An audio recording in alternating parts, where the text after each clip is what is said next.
बोले जितवाहन बाबा की जय, जितिया माई की जय। माताएं एवं बहनें, मैं एक जीवित पुत्री का व्रत की कथा सुनाने जा रही हूँ। इस कथा को पूरा सुनिए और रहस्य जानिए। जीवित पुत्री का व्रत आश्विन मास कृष्ण पक्ष सप्तमी के दिन नहाई खाई की जाती है। शुद्ध भोजन और अष्टमी के दिन उपवास भी रहते हैं। निराहार निराजल कहते हैं खैर जितिया, जो एक खैर नहीं खोटते हैं। और नवमी को व्रत खोलते हैं गाय का दूध से। जो भी माता इस व्रत को रखती है उसके पुत्र की लंबी आयु होती है। और जो माता का संतान नहीं हो रहा है, जो माता नहीं बनी है, जो स्त्री माँ नहीं बनी है, उसका इस व्रत को करने से भगवान जीवित पुत्री का जितिया भगवान उसे संतान की प्राप्ति भी दे देते हैं। तो चलिए बिना देर किए हुए कथा शुरू करते हैं। तो प्रेम से बोलिए जितवाहन बाबा की जय। माताएं एवं बहनें, एक नगर में एक राजा रहते थे कंचनपुर नगरी में, और एक रानी। राजा और रानी दोनों बड़े प्रेम से रहते थे। राजा और रानी निसंतान थे, उनका कोई संतान नहीं था। राजा और रानी संतान के लिए बहुत यज्ञ करवाए, पूजा पाठ किए, दान पुण्य किए, डॉक्टर वैद्य से दिखाए, लेकिन रानी का कोई संतान नहीं हुआ। राजा और रानी दोनों आस छोड़ चुके थे। उनको लगा था कि अब हम मां नहीं बनेंगे। तभी राजा जो थे, राजा बड़े उदास थे। रानी जार बिजार रो रही थी। सुबह का समय था। राजा बहुत चुप कर रहे थे। रानी बोली कि जो भी स्त्री मां नहीं बनती है उसका जिंदगी नरक से भी बदतर है। हम इस दुनिया में जीना नहीं चाहते हैं और हम मर जाना चाहते हैं। रानी बोली नहीं, हे प्राण प्रिय, तू ही तो मेरा जिंदगी हो। तुम्हें देखकर मुझे सुबह होता है और तुझे देखकर शाम होता है। मेरा जिंदगी में और कुछ नहीं है। रानी फिर भी बात को मानने का तैयार नहीं थी। एक दिन के बात है कि रानी उदास होकर द्वार पे बैठी हुई थी। तभी एक भिखारी के रूप में जितवाहन भगवान दरवाजे पर आए और भिक्षा के लिए आवाज लगाए। रानी सूप भरे चावल और सोना चांदी हीरा जबरात लेकर आई।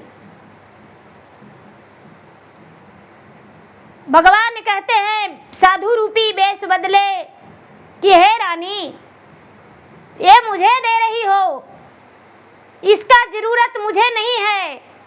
हम तो पाव भर अन्न के लिए दरवाजे दरवाजे भटकते हैं और तूने तो सोने और चांदी का ढेर लगा के मुझे देने आई हो। रानी बोली महाराज, क्या करे, मुझ जैसा अभागी ने रख के क्या करेगी। मैं चाहती हूँ कि मैं अपना धन संपत्ति सब दान करके और अपना प्राण त्याग दूं। इस बात को सुन के जितवाहन भगवान बोले, हे पुत्री, आश्विन मास कृष्ण पक्ष एक अष्टमी के दिन व्रत की जाती है। जो निसंतान भी उस व्रत को रखती है और संतान वाली भी। तुम क्या करना कि इस व्रत को रखना, हो सकता है भगवान तुम्हें संतान की प्राप्ति दे दे।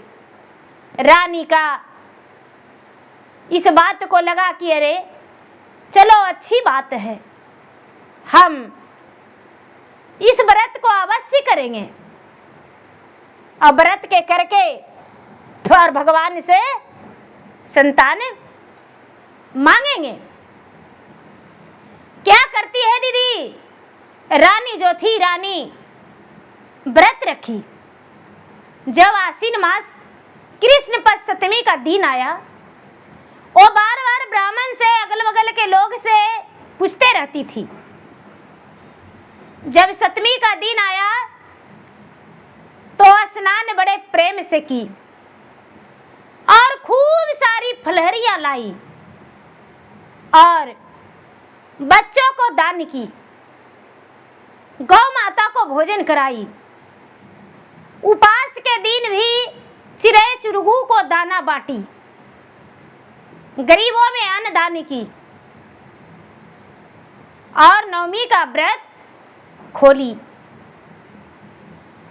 भगवान से मांगी, हे भगवान मुझे संतान दीजिए। कुछ समय बीता और रानी गर्भवती हो गई। रानी गर्भवती हो गई, राजा को बहुत खुशी मिला कि मेरा पत्नी गर्भवती हो गई। पूरे राजनगर के लोग बड़े प्रसन्न हुए। 9वां महीना हुआ दीदी तो रानी का उदर से एक पुत्र जन्म लिया। जब पुत्र जन्म लिया तो राजा बड़े प्रसन्न हुए। पुत्र माता पिता के बड़े दुलारा प्यारा था। धीरे धीरे समय बीता। रानी कहती है कि हे भगवान, एक पुत्र तो दे दिए, लेकिन मुझे एक कन्या की भी जरूरत है। मुझे एक बेटी भी दे दीजिए भगवान। फिर जितिया व्रत करते रह गई। धीरे धीरे समय बीता और फिर से रानी गर्भवती हो गई। जब रानी गर्भवती हो गई दीदी तो 9वां महीना के बाद रानी का उदर से जुड़वा संतान जन्म लिया, 2 कन्या। पहले एक पुत्र हुआ और उसके बाद 2 कन्या। राजा का तो खुशी का ठिकाना नहीं था। राजा कहते हैं कि मेरा घर में 2 संतान एक ही बार जन्म लिया है। लक्ष्मी माता मेरे घर में विराजमान हो गए हैं। क्या होता है दीदी, एक का नाम राजा हेवली रख देते हैं, एक का केवली। राजा की 2 बेटी जुड़वा। हेवली बड़ी थी और केवली छोटी थी। हेवली और केवली दोनों बहन हो गई। राजा उसे बहुत प्यार देने लगे तीनों बच्चा को। राजा साहब का एक बेटा 2 बेटी। जो बड़ी बहन थी वो बड़े लाड प्यार में रह रही थी। छोटी बहन जो थी, छोटे भी कम नहीं, दोनों एक ही माता के छत्र छाया में पल बढ़ रहा था। क्या होता है दीदी, जो हेवली थी, हेवली घर के काम में अपने माँ को मदद करती थी, लेकिन छोटी वाली कोई मदद नहीं करती थी। धीरे धीरे दोनों बड़ी हो गई, शादी का योग हो गई।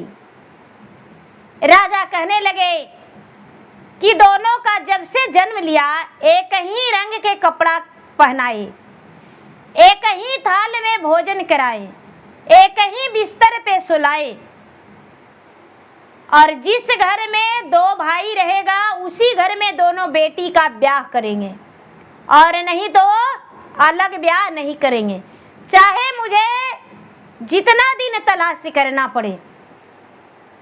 राजा का ये प्रण था। राजा अपने रानी से भी यही बात रखे। रानी भी बड़े खुश थी कि आपका प्रतिज्ञा गलत नहीं है। दोनों बेटियां बड़ी हो गई। नाई और ब्राह्मण को राजा बुला के और रिश्ता ढूंढने के लिए बोले। दीदी पहले के जमाने में नाउआ और ब्राह्मण जाते थे रिश्ता ढूंढने, और उसी तरह नौआ और ब्राह्मण दोनों रिश्ता ढूंढने के लिए चले गए।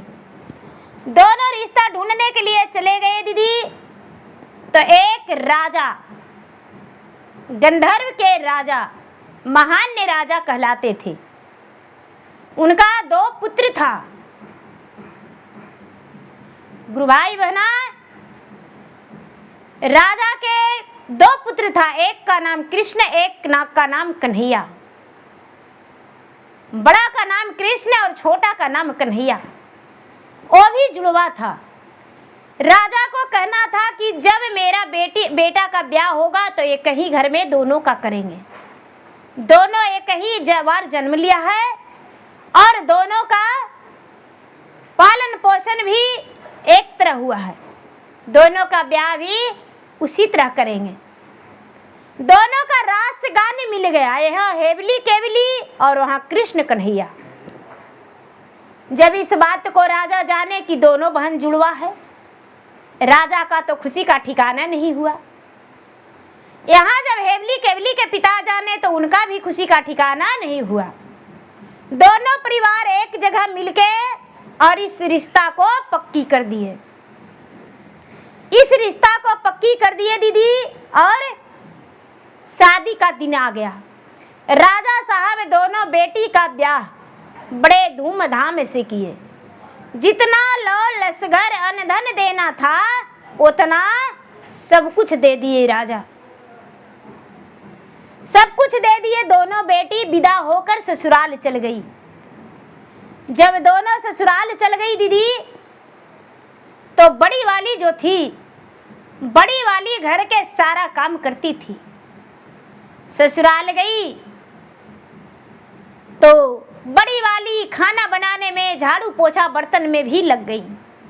लेकिन छोटी वाली बड़ी वाली को ऑर्डर फरमाने लगी केवली, अरे दीदी मेरा खाना बिस्तर पे पहुंचा देना, मेरे कमरे में चाय भिजवा देना, दीदी मेरा कपड़ा धो देना।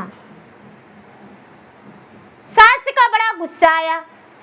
सास बहू को डांटी, अरे पागल हो, तूने बड़ी बहू को ऑर्डर फरमाती हो।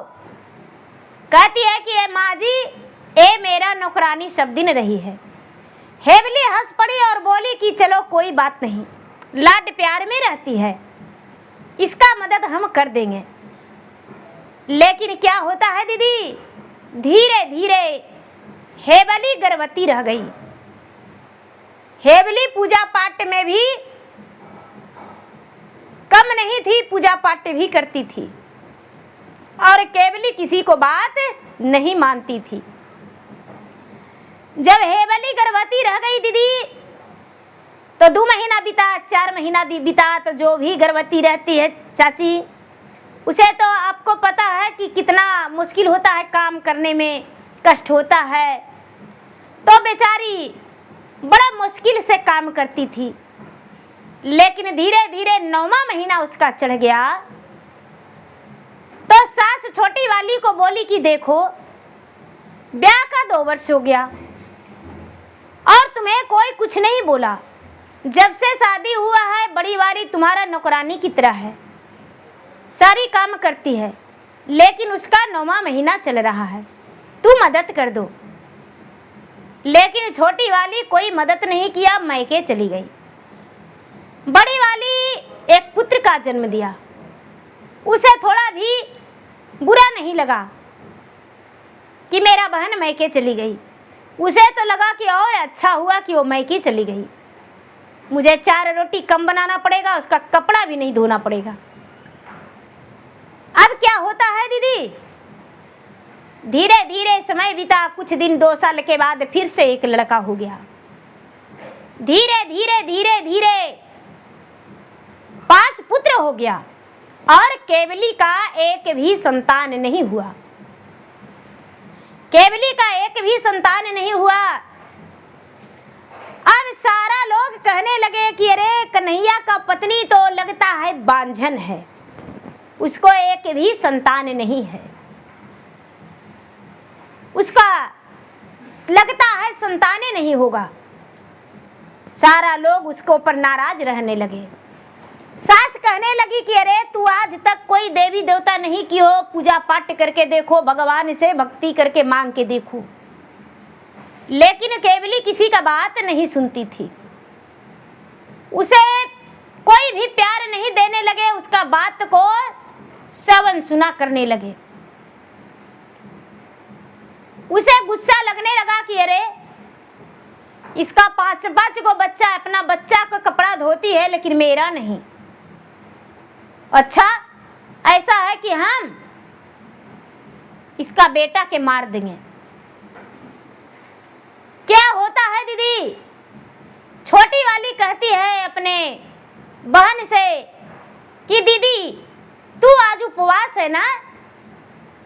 बोली हाँ हम उपवास हैं। तो दीदी हम जाते हैं नगर घूमने तुम्हारा बच्चे को लेकर, तू तो जीवित पुत्री का व्रत रखी हो। बोली हाँ बहन मैं तो जीवित पुत्री का व्रत रखी हूँ, और जाओ नगर में घूम लाओ, तुम्हारा यही मर्जी है। तो बोली कि हम आज तक खेती बाड़ी नहीं देखे हैं और ना तो नगर घूमे हैं, तुम्हारा बच्चे को लेकर हम नगर में घूमेंगे और बोलेंगे मेरा बच्चा है। एक गुरु भाई बहना क्या करती है कि इसका पांचों बच्चन को लेकर एक का गोद में और चार का बुलाते लेकर चली गई। वो जानती थी कि गांव का पश्चिम एक बहुत बड़ा पाकड़ी का पेड़ है, वहां एक बहुत बड़ा कुआं है। सबके मुंह से सुनी थी। बच्चा को बोली कि गांव का पश्चिम एक पाकड़ी का पेड़ है, पेड़ के नीचे एक कुआं है, चलो उस कुआं देखने जाएंगे। पांचों बच्चा उसके साथ चला गया, एक गोद में और चार जो है चार पैदल। सारा लोग देखकर कहते हैं कि अरे कन्हैया की पत्नी आज अपने बहन को बच्चे को लेकर ना जाने कहाँ जा रहा है। सारा लोग उसको देखकर चकित कर रहे थे, क्योंकि सब घड़ी सजी धजी रहती थी, एक काम नहीं करती थी। ले गई, बच्चे को बोलती है कि बाबू कुआं में देखो ना, देखो तुम्हारे जैसा तुम्हारा एक और भाई कुआं के अंदर है। बच्चा देखता है तो बोलता है कि हाँ मौसी मेरा भाई कुआं में एक और अंदर है। बोला अरे उस भाई को बुलाओगे नहीं? बच्चा नादान था, बच्चा अनज्ञानी था। बड़ा वाला जो था वो कुआं में कूद गया।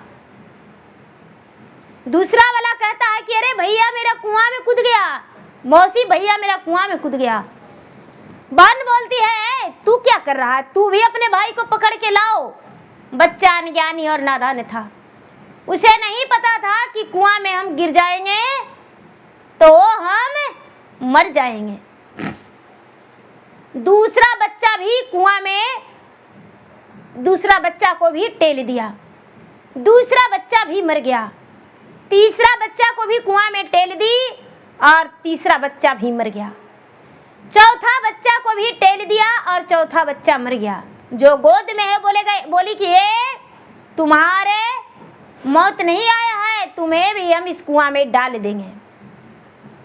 एक गुरु भाई बहना कुआं में डाल दी और डाल के और शाम बिता दी। उसके बाद शाम के समय हो गया, घर आ गई। बहन बोली कि अरे बच्चे नहीं आया, बच्चे को कहाँ छोड़ी? बोली कि अरे दीदी नहीं जानती हो, बच्चन के साथ आज खेलने को लिए लग गया है। बोला मासी जाओ तुम, हम आराम आराम से खेल कूद के आएंगे और माँ को मत बताना, और तुम आज मेरा अपना साथ लेकर सूतना। दीदी तुम्हारा बच्चा को आज हम लेकर सोएंगे क्योंकि तू व्रत में हो। ए गुरु भाई बहना बेचारी बेफिक्र हो गई, बड़ी वाली हेवली, और जाके अपना कमरा में सो गई। लेकिन बार बार उसे लग रहा है कि अरे बच्चन खेल कर लगता है नहीं आया, बच्चन खेल कर नहीं आया, अभी तक लगता है नहीं आया। इधर बोली कि देखो बहन आज तुम्हारा बच्चा मेरे साथ सोने को लिए बोला है और मेरे साथ ही रहेगा, चिंता मत करो, सबको खाना खिला देंगे। लेकिन जब आधी रात हो गया दीदी तो इसका कलेजा धक धक करने लगा। बहन के कमरा में गई तो बहन के कमरा में नहीं था। बहन बोलती है, दीदी चिंता क्यों कर रही हो, किसी के घर अपने दोस्त यार के साथ सब चला गया होगा।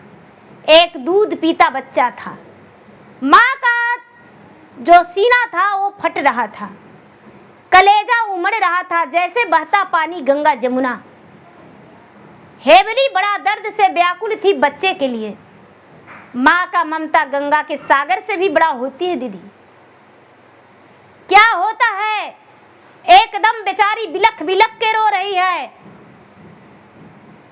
सुबह हुआ तो कहती है कि हम व्रत कैसे खोलेंगे, मेरा बच्चा नहीं आया है, मेरा बच्चा नहीं आया है। हे भगवान, मेरा बच्चा कहाँ गया। बेचारी पूजा पाठ करके और बाहर निकल के और बड़ा बेटा को आवाज लगाती है। छोटी वाली बोली, दीदी अरे आवाज लगाओ अपना बच्चे को,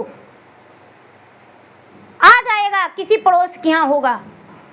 पूजा पाठ करके और व्रत खोलने से पहले आवाज लगाती है कि बाबू कहाँ गया, आओ।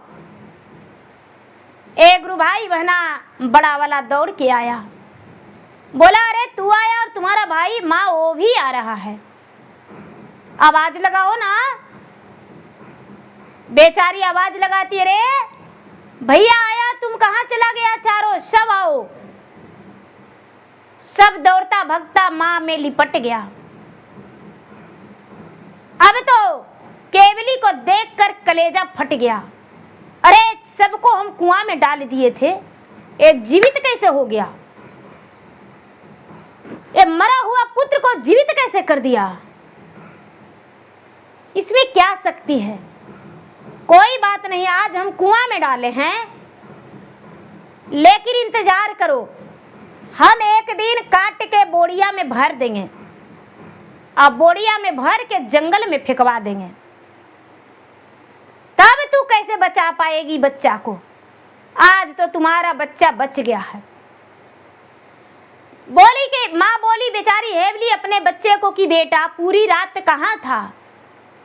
बोला माँ, मौसी बोली कि कुआं में तुम्हारा एक और भाई है, उस भाई को लाने गए थे, लेकिन वहां तो हमें कोई भाई नहीं मिला और एक वृद्ध व्यक्ति थे, एकदम दादा जैसा दादू लग रहे थे, वही मुझे कुआं से निकाल दिए और निकाल के और यहाँ तक छोड़ आए। मैं तो कब से खेल रहा था माँ। एक गुरु भाई बहना उसका कलेजा दहल गया कि मेरा ही बहन और मेरा बच्चा को मार दिया, लेकिन यदि इस बात को किसी से कह देंगे तो मेरा बहन को घर से निकाल देंगे सभी, मेरा पिताजी का पगड़ी जो है गिर जाएगा, मेरे परिवार का नाम नीचा हो जाएगा। इस बात को हम किसी से नहीं बतावेंगे। एक गुरु भाई बहना बेचारी हेवली इस बात को अपने सीना तले दबा के रखी और किसी से नहीं बताई। अब क्या करती है, उसका मन में आया कि हे जितवान भगवान, जो आपके व्रत करते हैं वो सचमुच में उसका पुत्र का रक्षा आप करते हैं, आप मेरा मरे हुए पुत्र को जिला दिए। एक गुरु भाई बना धीरे धीरे समय बीतने लगा। समय बीतते बीतते बीतते बीतते 4-6 महीना हुआ। फिर इंतजार करती है कि अच्छा एक बार इसको पुत्र को कुआं में डाल दिए और नहीं मरा, अब तो मुझे इसका पुत्र को ऐसा करना है, ऐसा करना है कि एकदम खत्म हो जाएगा पूरा संसार, इसका जिंदगी में कुछ नहीं रहेगा। जैसे हम बांझिन कहला रहे हैं, इसका तो लोग कोखमराज कहेगा, इसको तो लोग देखना भी पसंद नहीं करेगा। ऊपर से बड़ा बहन से प्यार जताती थी, लेकिन अंदर ही अंदर उसका कलेजे पर मूंग दल रही थी। क्या होता है दीदी, फिर से जीवित पुत्रिका का दिन आ गया। बड़ी वाली सोचती है कि अरे बाप, मेरा बहन इतना बड़ा कांड कर दिया था, इस बार फिर व्रत आ गया है। हे भगवान, हे जितवान भगवान, मेरे पुत्र को रक्षा करना, मेरे पुत्र को लंबे आयु देना भगवान, मेरा पुत्र को आपके सहारे छोड़ रहा हूं। क्या होता है दीदी, अपने पति से कहता है कि ये जी एगो बात कहें। क्या बोलो? दीदी के लड़कन के ले चलिए ना पांचों पुत्र के बेटन के सैर कराने के लिए, जंगल में शिकार करने के लिए। कन्हैया बोला कि अरे पागल हो, आज मेरे भाभी व्रत में है और आज शिकार कैसे कर सकते हैं, आज शिकार नहीं करेंगे। बोली नहीं, शिकार करने के लिए चलिए, हम सबको लेकर आज शिकार पर जाएंगे। एक गुरु भाई बहना अपने बहन का पांचों पुत्र को घोड़े पर सवार करके और कन्हैया की पत्नी केवली चले गए वन में चले गए दीदी, जंगल में हाथ में तेगा लेकर चले गए। वहां बोलता है केवली, जो छोटी बहन थी वो बड़ी वाली हेवली थी, छोटी वाली केवली थी। वो बोलती है अपने पति से कि ये जी हमको बहुत जोर से प्यास लग गया है, थोड़ा पानी ला दीजिए ना। उसके पति कहते हैं कि अरे पागल, इस जंगल में पानी कहाँ मिलेगा, पानी नहीं मिलेगा, कहाँ पानी है। बोले ए जी पानी नहीं लाइएगा तो आज मेरा प्राण नहीं बचेगा, पानी के बिना मेरा प्राण तड़प रहा है। एक गुरु भाई बना कन्हैया जो है, कन्हैया पानी के लिए ढूंढने चला गया, पानी के लिए ढूंढने चला गया, अपने पत्नी के पीने के लिए पानी लाने के लिए एक डब्बा लिया और पानी लाने के लिए चला गया। यहाँ पति का तेगा जो था, तेगा इसके हाथ में था। क्या करती है दीदी, पति का तेगा उठाकर और अपने बहन को बेटा पर वार करती है। बेटा कहता है कि कब ने कसुरवा मौसी हमारा से हो रे गईले, कि मौसी हमारा के कहे तो काट लुए राम। अरे जब मोर माई जनी है उनका कलेजर फोटी है, कि मौसी तोड़ी दी है वो मोरा आसन ए राम। फूलवा के हरवा जैसे तेजी है पर न मारे अपन, कि मौसी बेटा के बिना रे नाही राही राम। एक गुरु भाई बहना कितनो बिलाप किया, लेकिन बच्चा पे क्या करती है, तेगा चला देती है, तेगा चला देती है, बच्चा मर जाता है। पांचों को काट के और पुरैन के पत्ता से झांक देती है, पुरैन के पत्ता से झांक देती है। जब कन्हैया पानी लेकर आता है तो केवली को बोलता है कि लो पानी पी लो। केवली पानी पीकर बोलती है कि ये जी आप आगे से गए थे, बच्चा पीछे से गया था। अरे बच्चन पीछे से गया था? हाँ। और उसको बुलाने हम जा रहे थे तो बोली तू आएगी तो सोच लेना, हम अपने छोटे पापा के साथ जा रहे हैं। बेचारा कन्हैया कुछ दूर ढूंढा, नहीं मिला बच्चन। कन्हैया बोलता है अरे बच्चन तो मिला ही नहीं। केवली कहती है कि ये जी नहीं मिला तो घर चलिए। क्या होता है दीदी, दोनों पति पत्नी घर आ जाते हैं। उस दिन भी उपवास का दिन था।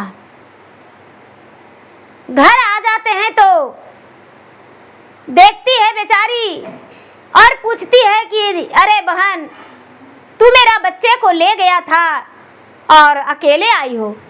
बोली दीदी, तुम्हारा बच्चा को हम छोड़ दिए थे घर पे, तुम्हारा बच्चा सूतल होगा। बड़ा वाला बोला मुझे नींद आ रहा है, दूसरा भी बोला नींद आ रहा है। हम सोचे कि किसी को नहीं ले जाएंगे और सबको सुला दिए, सब घर में सूतल होगा। एक गुरु भाई बहना, बड़ी वाली बहन पलंग पे देखने गई। पलंग पे देखने गई, कोई भी बच्चा नहीं है। अरे मेरा बेटा को कहाँ छोड़ी। कन्हैया को भी झूठ बोलना पड़ा और बोला कि भाभी, सब बाबू को छोड़ दिए थे, कोई नहीं मेरे साथ गया था। उसके मन में धड़कन हो गया है कि ना जाने बच्चे को बाघ खा गया, सियार खा गया, लोमड़ी ले गया, क्या हुआ कोई पता नहीं। अब भाभी को मैं कैसे बताऊं, इसलिए कह देते हैं कि नहीं ले गए हैं। उसके मन में कोई कपट नहीं था। एक गुरु भाई बना, बेचारी रोने लगी। सारा लोग गांव का जुट गए कि अरे बहन क्या हुआ। बोलती है कि मेरा बच्चा एक भी नहीं है। जब आधी रात हुआ दीदी, रो रो के अपना शरीर का बुरा हाल कर ली थी। आधी रात हुआ तो बड़ा बेटा दरवाजा खुलाता है, माँ दरवाजा खोलो, माँ दरवाजा खोलो। बेचारी जागी थी, सोई नहीं थी। दरवाजा खोल दिया।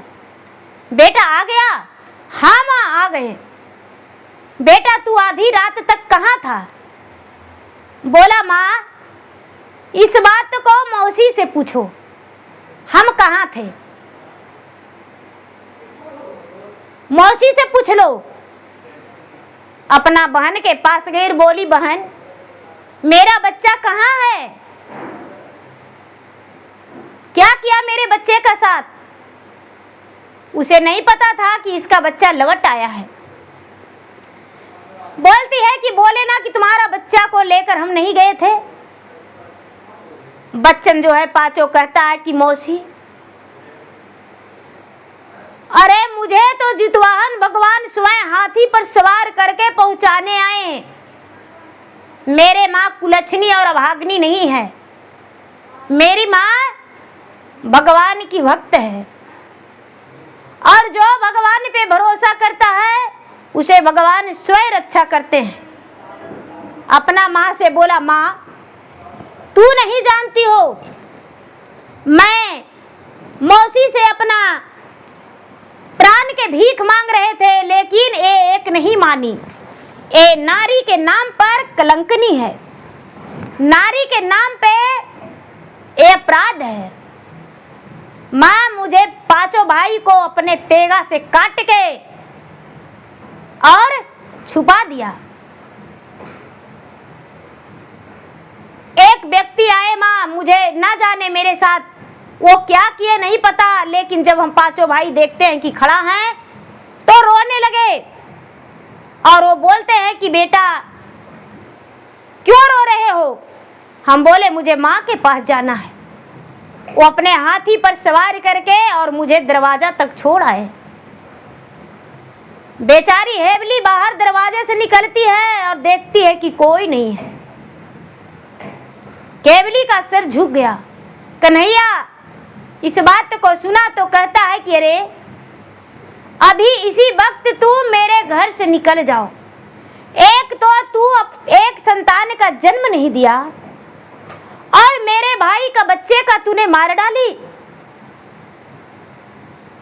एक तो मां बनने का तुम्हें सौभाग्य नहीं और तूने मेरे भाई का बच्चा का भी काट डाला।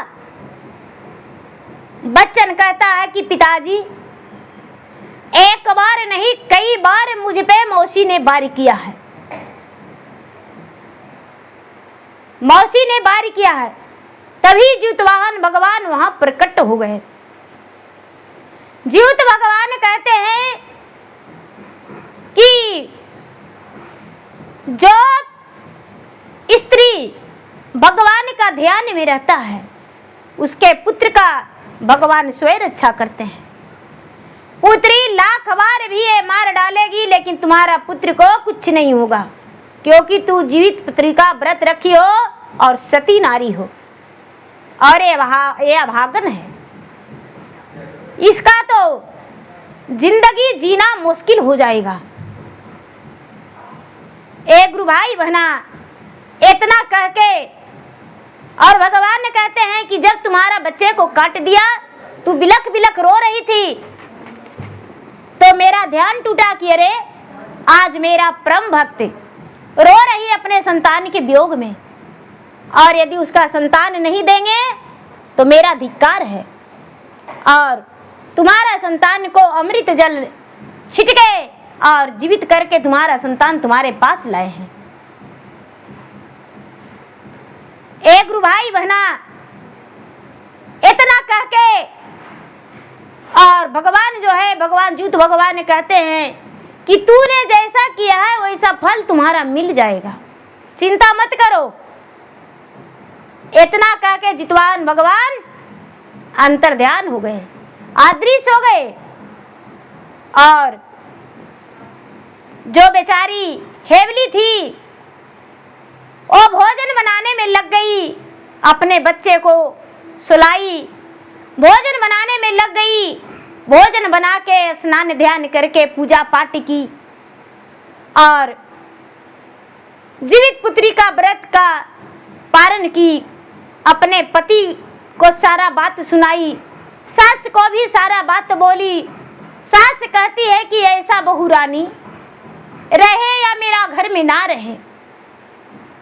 एक गुरु भाई बहना जब सास डांटने गई है छोटी बहू रानी को, तो छोटी बहू रानी का पूरा बदन में कोढ़ हो गया है, जिसका बदन में इंचे इंच जगह नहीं था एक तिनका रखने का, पूरा दुर्गंध मार रहा है बदन। उसका पति भी लात मार दिए, बहन भी अपना बच्चे को लेकर, अपना पति को लेकर अपना सास ससुर के साथ अलग घर में रहने लगी, और उसका पति भी पत्नी को त्याग कर दिए। जब हेवली केवली को माता पिता को पता चला कि मेरा छोटी बेटी मेरा बड़ी बेटी के बच्चे के साथ इतना अत्याचार किया है, तो वो भी आके और 10 बात सुना के और बोले कि एक तो तू संतान का सौभाग्य वाली नहीं हुआ, तुम्हें सौभाग्य नहीं हुआ, और दूसरे को बच्चा को मार डाली, कभी जीवन में तुम्हें अपना बेटी नहीं कहेंगे। एक गुरु भाई बहना जो केवली थी और रट भिनट के जिंदगी बिताई, उसके पास कोई नहीं जाता था, क्योंकि इतना बदन दुर्गंध मारता था जिसका कोई ठिकाना नहीं। उसका पति कन्हैया क्या किया, दूसरा विवाह कर लिया और उसे अलग कमरा दे दिया, और कुत्तों की तरह उसको रोटी फेंक कर दे दिया करता था। वो अपने से नहाती थी, धोती थी, लेकिन उसमें कोई ठेका नहीं। जो हेवली थी वो क्या करती है दीदी, वो अपने 5 पुत्र के साथ, अपने पति के साथ, अपने परिवार के साथ सुखी जीवन बिताई और कभी दोबारा उसे ताकी नहीं। तो भगवान दंड देते हैं दीदी, भले लोग बताते नहीं है कि मैं ये पाप किया हूं जो भगवान इतना बड़ा मुझे दंड दिए। तो प्रेम से बोलिए जितवाहन भगवान की जय।